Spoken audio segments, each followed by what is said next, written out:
जय जगन्नाथ। बहुत लोकंक मनरे प्रश्न उठुथुबो कि आमे ऑनलाइन रे आयुष्मान कार्ड को डाउनलोड करि परिबा कि नाही। आपण माने वीडियो को प्रथम रु शेष पर्यंत देखंतु, जानि परिबे ऑनलाइन रे आयुष्मान कार्ड को डाउनलोड करि हबो कि नाही।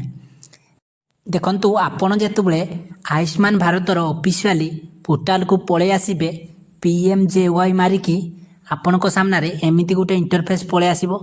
एही पाखको आसी सारला परे दुईटी ऑप्शन थिबो साइड देखिबे, बेनिफिशियरी ऑपरेटर। किंतु आपणको पाखरे ए दुईटीर कोनोसी भी आईडी नाही, ताहाले आपण कोन करिवे, केमिति कार्ड को डाउनलोड करिवे। देखंतु कार्ड को डाउनलोड करिवा पई हेले आपणको पाखरे निहाती ऑपरेटर आईडी थिबा दरकार। देखंतु ऑपरेटर आईडी सरकार काहाकू भी देई नांती, खाली CSC सेंटर वाला और जनसेवा केंद्र को ही सरकार ऑपरेटर आईडी पासवर्ड देइछंती। सेमाने चाहिले ही पोर्टल रे लॉगिन हेई परिबे, जहा द्वारा कि आपन को कार्ड को सेमाने डिलीवरी मध्य करि परिबे, कार्ड को डाउनलोड करके देई परिबे, KYC मध्य करि परिबे। देखंतु आपण माने चाहिले भी एई पोर्टल रु कार्ड को डाउनलोड करि परिबेनी।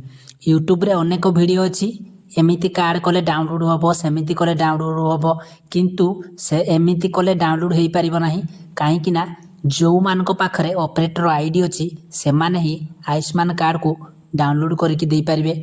जदिও आपणकर कहार इमरजेंसी दरकार, आपण माने वीडियो देखुचंती बा आपणकर आख पाखरे कार इमरजेंसी दरकार अछि, ताकू सहाय्य करिया को चाहुचंती, ताहाले आपण माने मते एठे मेसेज करंतु। मु आपणको मोर कांटेक्ट नंबर देई देबी, सेथिरे मते खाली आपणकर आधार नंबर दरकार और आधार को गोटे OTP जीवो, ताकू देले आपणकर कार्ड को मु एइटू डिलीवरी मध्य कर देबी।